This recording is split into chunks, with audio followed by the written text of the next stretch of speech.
చూస్ country delight, live better. ఇప్పుడే country delight యాప్ని download చేసుకోండి. నమస్తే, వెల్కమ్ టు సుమన్ టీవీ. నేను పద్మిని. ప్రస్తుతంతో పాటు వాస్తు జ్యోతిష పండితులు, హస్త సాముద్రిక నిపుణులు మేడికొండూరు విశ్వనాథ్ ప్రసాద్ గారు ఉన్నారు. మాట్లాడదాం సార్. నమస్తే సార్.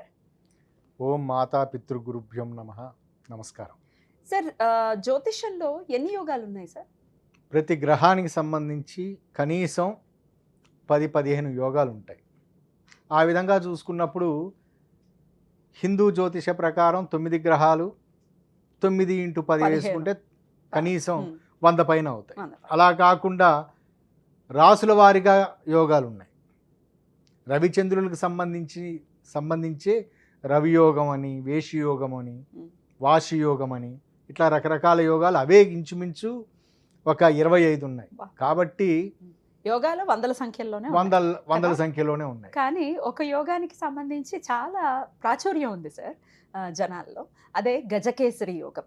ఈ గజకేసరి యోగం అనే మాట వచ్చిందనంటే, లేకపోతే మీ జాతకంలో గజకేసరి యోగం ఉంది అని కనుక ఎవరైనా జ్యోతిష పండితులు చెప్తే అది ఇచ్చేటటువంటి ఆనందం నెక్స్ట్ లెవెల్లో ఉంటుంది. వావ్, గజకేసరి యోగం ఉంది, ఏది ముట్టుకుంటే అది బంగారం అయిపోతుంది అనే యాంగిల్లో చెప్తూ ఉంటారు, వింటూ ఉంటాం. గోచారానికి కూడా గజకేసరి యోగాన్ని చెప్తూ ఉంటారు. అంటే గురుచంద్రులు ఇప్పుడు ఈ పర్టికులర్ టైంలో కలిసి ఉన్నారు, ఇంకేముంది ఈ రాసుల వాళ్ళకి గజకేసరి యోగం పట్టబోతుంది, ఇట్లా రకరకాలు వింటూ ఉంటాం.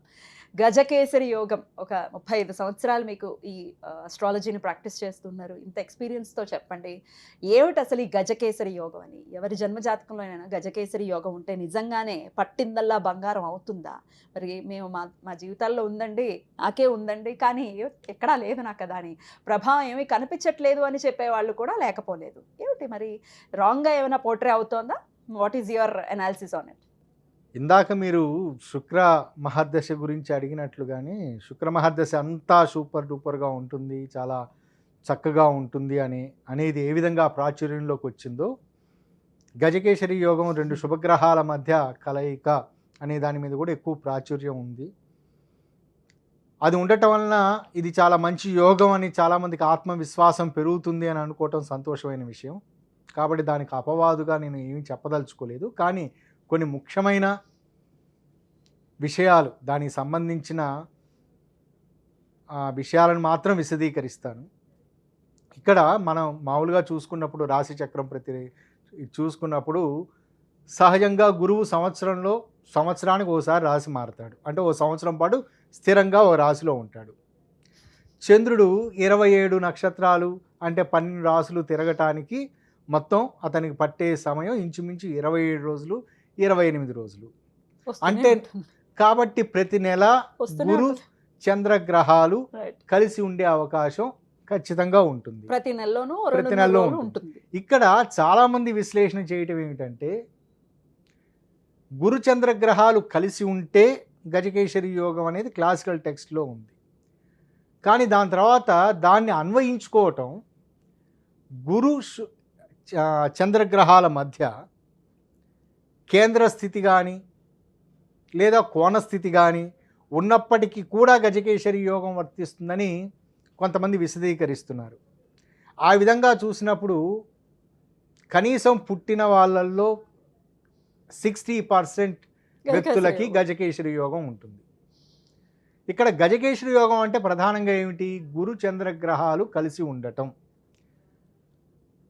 ఇక్కడ గురువు మన పురాణ గాథల్లో ఈ విధంగా తీసుకున్నప్పుడు, గురువు దేవతల గురువు, బృహస్పతి దేవతల గురువు, చాలామంది విద్యార్థులకు విద్య నేర్పించేవాడు.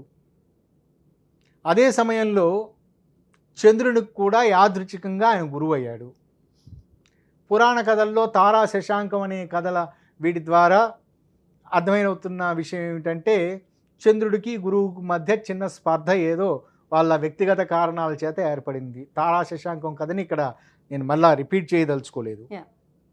చంద్రుడు సకల కళా ప్రపూర్ణుడు, చాలా అందమైన వాడు, అన్ని లక్షణాలుని ప్రదర్శించగలిగినవాడు.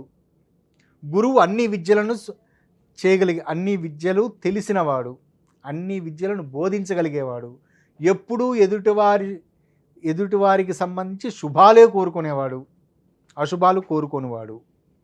ఒకవేళ ఏదైనా కోపం వస్తే తెలుగు మాస్టారు చిన్నప్పుడు క్లాసులో ఏ విధంగా తిడతారో మొట్టికాయ వేస్తారో అట్లా దెబ్బ తగలకుండా మొట్టికాయ వేసేవాడు. అటువంటి లక్షణాలు. వీళ్ళిద్దరూ పరిపూర్ణంగా శుభులే. పూర్ణచంద్రుడు అయినప్పుడు పూర్ణచంద్రుడు శుభుడే. ఈ రెండు గ్రహాలు కలిసి ఉన్న సందర్భాలలో వాళ్ళిద్దరి మధ్య చిన్న స్పర్ధ ఏర్పడుతుంది అని, అంటే వాళ్ళిద్దరూ ఆ పురాణ కథల ప్రకారం అర్థమవుతున్న విషయంలో వాళ్ళిద్దరి మధ్య స్పర్ధ ఏర్పడుతుందని, ఒకరు గజము అంటే ఏనుగులాగా అని, మరొకరు కేసరి అంటే సింహంలాగా. ఏనుగు చాలా బలవంతమైన ప్రాణి, సింహం చాలా క్రూరమైన చాలా బలమైనది. ఇందులో ఎవరు గజము ఎవరు కేసరి అనేది మనం నిర్ధారించలేము. నిర్ధారించలేము. గురువుని ఏనుగుగాను చంద్రుని కేసరిగాను ఈ విధంగా నిర్ధారించలేము. వాళ్ళ సందర్భాన్ని బట్టి వాళ్ళిద్దరు అటు ఇటు పాత్రలు మార్చుకుంటూ ఉంటారు, పరివర్తన చెందుతుంటారు అనుకున్నాం. ఓకే, ఇందులో వాళ్ళిద్దరూ అక్కడ చెప్పదలుచుకున్న విషయం, ఆ యోగానికి సంబంధించిన విషయం ఏమిటంటే రెండు మృగాలు లేదా రెండు జంతువులు, ప్రాణులు. మృగాలు అంటే మరి ఏనుగుకి అది వర్తించదు కదా, మృగము అనలేము కదా. మృగము అంటే కోరలు కలిగి లేకపోతే హింసించేది, క్రూరంగా హింసించేది మృగం అని అనుకుంటాము. కాబట్టి ఈ రెండు జంతువులు పోట్లాడుకుంటూ ఉంటే వాటి రెండిటి మధ్య పోట్లాడుకోవటం అంటే యుద్ధం జరుగుతూ ఉంటే ఏనుగు కుంభస్థలాన్ని కొట్టాలని సింహం అనుకుంటుంది, సింహాన్ని తన తొండంతో చుట్టి పక్కన పడేయాలని ఏనుగు అనుకుంటుంది. కానీ రెండు అవి దొరకకుండా తన కుంభస్థలానికి ఎక్కకుండా సింహం ఎక్కకుండా ఏనుగు జాగ్రత్త పడుతుంది, ఏనుగు తొండానికి చిక్కకుండా సింహం జాగ్రత్త పడుతుంది. ఆ రెండిటి మధ్య యుద్ధం కంటిన్యూస్గా జరుగుతుంది. ఎవరు గెలుస్తారో చెప్పడం కష్టం. కాబట్టి ఏదైనా టగ్ ఆఫ్ వార్ ఉండే సూచన ఉన్నట్లయితే టగ్ ఆఫ్ వార్ అన్నమాట. అది వాళ్ళకి టగ్ ఆఫ్ వార్ ఎలా ఏర్పడుతుంది? సంకల్ప బలం బాగా ఉండటం. ఏదైనా చేయాలని అనుకుంటే టగ్ ఆఫ్ వార్ అట్లా ఉండే చాలా పట్టుదలగా కంటిన్యూ చేయటం, ఈ పనిని సాధించేంత వరకు. ఈ గజకేసరి యోగం ఉన్న వాళ్ళకి పట్టుదల ఎక్కువ ఉంటుంది అంటున్నారా? నేను చెప్పదలుచుకున్న విషయం అదే. అందులో పట్టుదల, ఆ గజకేసరి యోగం ఉన్న వాళ్ళకి పట్టుదల, ఏదైనా చివరి వరకు పోరాడాలి అనేది అది కంటిన్యూస్గా ఆ తపన అది కొనసాగుతూ ఉంటుంది. దానివలన న్యాచురల్గా వాళ్ళ సంకల్ప బలం చాలా బలంగా ఉన్నప్పుడు వాడికి అనుకూలమైన ఫలితం వస్తుంది, అవుతుంది. కాబట్టి అది వాళ్ళ వ్యక్తిత్వానికి సంబంధించింది. అది వ్యక్తిత్వాన్ని ప్రభావితం చేసే, పాజిటివ్గా ప్రభావితం చేసే ఒక ముఖ్యమైన లక్షణం. ఇది అన్నిట్లోనూ వర్తిస్తుందా అనుకున్నప్పుడు ప్రతి రాశిలోనూ గురు చంద్రగ్రహాలు కలిసే, ప్రతి సంవత్సరానికి ఒకసారి గురువు మారుతూ ఉంటాడు కాబట్టి ప్రతి రాశిలోనూ కలిసే అవకాశాలు ఉంటాయి. ఇందులో ముఖ్యంగా గురువుకి అనుకూలమైన స్థానాలు ఏమేమిటి?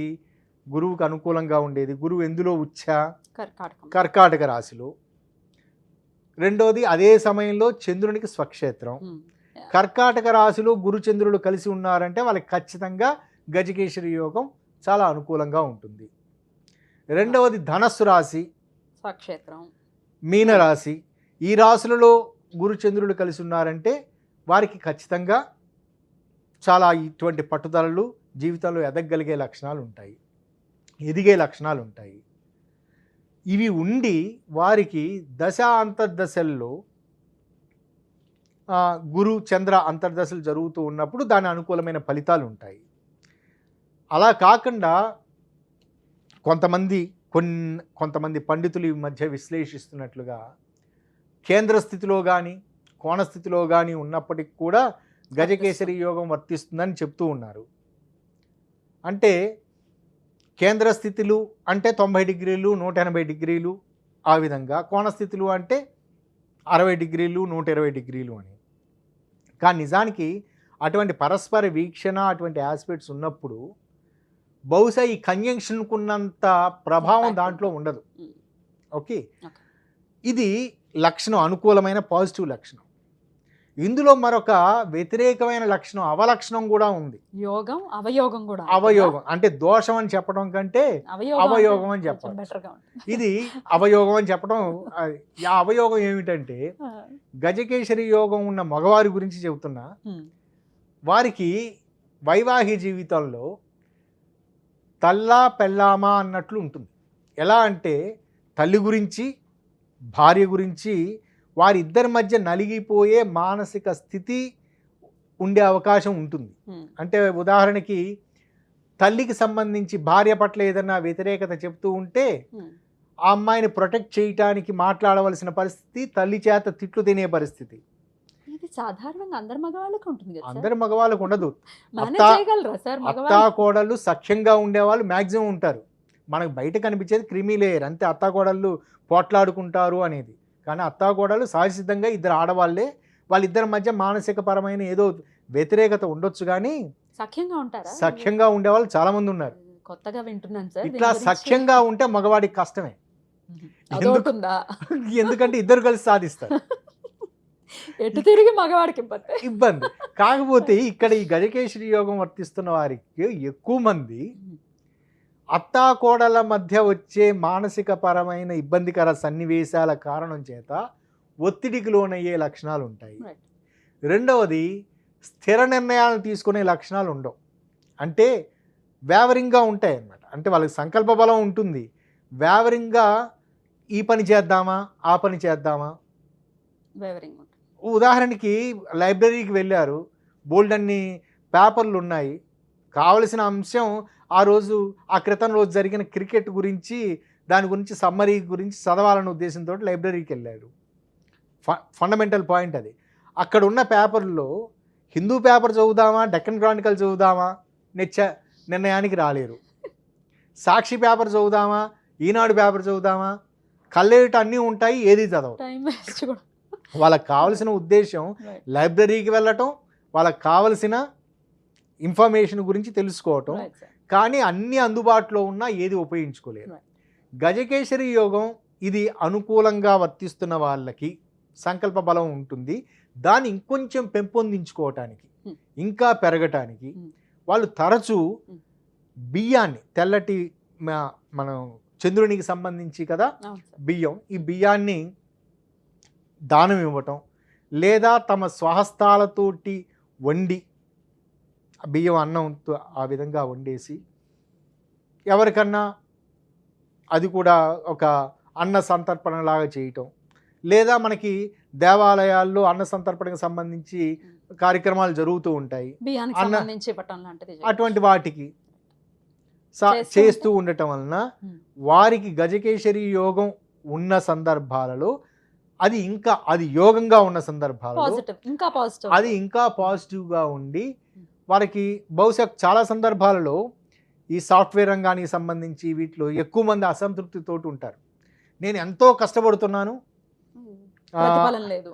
కాదు, నాకంటే కంపారిజన్ ఉంటుంది. ఈ సాఫ్ట్వేర్ రంగంలో ఎక్కువ మంది చెప్పేవారు నా పక్కన కూర్చున్న వేరే అతను ఉద్యోగి నాకంటే తక్కువ పని చేస్తూ ఉంటాడు. అది వాళ్ళ పట్ల ఉండేటటువంటి ఒక చిన్న అంటే వాళ్ళ మీద మంచి అభిప్రాయం లేకపోయినా కూడా అలాగే అనిపిస్తుంది. లేకపోతే వాళ్ళ మీద వాళ్ళకి ఓవర్ కాన్ఫిడెన్స్ ఉన్నా కూడా అనిపిస్తుంది నేనే ఎక్కువ పని చేస్తాను, నేనే ఎక్కువ ఎలిజిబుల్ అని. ఎక్కువ మంది చెప్తున్న కంప్లైంట్ ఏమిటంటే నాకంటే తక్కువ పని చేస్తాడు, నాకంటే ఎక్కువ శాలరీ తీసుకుంటాడు, తక్కువ అంచనా వేయటం ఆ విధంగా జరుగుతుంది. ఇది ఈ గజకేసరి యోగ లక్షణాలు ఉన్న వాళ్ళలో ఉండే చిన్న అవలక్షణం కూడా. అంటే వారు కష్టపడతారు, సాధిస్తారు, కానీ అసంతృప్తికి తరచూ లోనవుతూ ఉంటారు. అప్పుడు ఇది బాగా ఉపయోగపడుతుంది.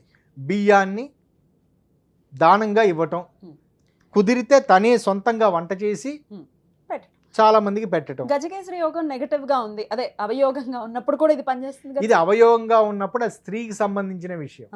అప్పుడు ఆ స్త్రీ ముఖ్యంగా అవయోగంగా ఉన్నప్పుడు అటో ఇటో తేల్చుకోలేని స్థితి అని చెప్పాను. ముఖ్యంగా పెళ్ళైన మగవారికి తల్లి వైపు సంబంధించి శాండ్విచ్ అయ్యే పరిస్థితి లాంటిది అని. అప్పుడు ఏం చేయాలి? అప్పుడు వారు శుక్రునికి సంబంధించి, స్త్రీకి సంబంధించిన వ్యవహారం కదా, శుక్రునికి సంబంధించి ముందు వివరించినట్లుగా లేత పసుపు రంగు దారాన్ని, తెలుపు దారాన్ని రెండు తను కట్టుకోవటం, తల్లి మాట వింటే తల్లి చేతికి కట్టడం, లేదా భార్య మాట వింటే భార్య చేతికి కట్టడం, లేదా ముగ్గురు కట్టుకోవటం. ఈ విధంగా వాళ్ళ కుటుంబ సౌఖ్యం ఉంటుంది. కలిసి భార్యాభర్తలు ఇరువురు కలిసి సహజంగా కుటుంబ సౌఖ్యానికి ఉపయోగపడేది లక్ష్మీ సహస్రనామార్చన. కానీ ఇటువంటి సందర్భాలలో భార్యాభర్తల మధ్య సఖ్యతలు పెరగటానికి, కుటుంబ సౌఖ్యం పెరగటానికి శ్రీ సూక్తం చదువుతూ పూజ చేయటం, లేదా శ్రీ సూక్తాన్ని తరచూ వింటూ ఉండటం చాలా ఉపయోగపడుతుంది. ఇందాక చెప్పాను, ఒక ఉదాహరణ చెప్పాను, ఎటు తేల్చుకోలేని మానసిక స్థితిలో ఉంటారు, ఈ పని చేయాలా ఆ పని చేయాలా, సంకల్పం ఒకటే, స్థిరత్వం లేదు అనుకున్నప్పుడు దాంట్లో ఏది చేయాలని నిర్ణయించుకోలేరు. ఆ నిర్ణయించుకోలేని స్థితిలో ఉన్న వారికి కూడా శ్రీ సూక్త పారాయణ వారికి చక్కగా ఉపయోగపడుతుంది. అమ్మవారికి సంబంధించి చాలా బాగా ఉపయోగపడుతుంది. ఇది సార్ గజకేసరికి సంబంధించి, ఇది గజకేసరి యోగానికి సంబంధించిన యోగంగానే విన్నాం, అవయోగం కూడా అవుతుంది కొన్ని సందర్భాల్లో అనేది ఇప్పుడే అర్థం. ప్రతి యోగానికి దానికి కొన్ని అవయోగ లక్షణాలు కూడా ఉంటాయి.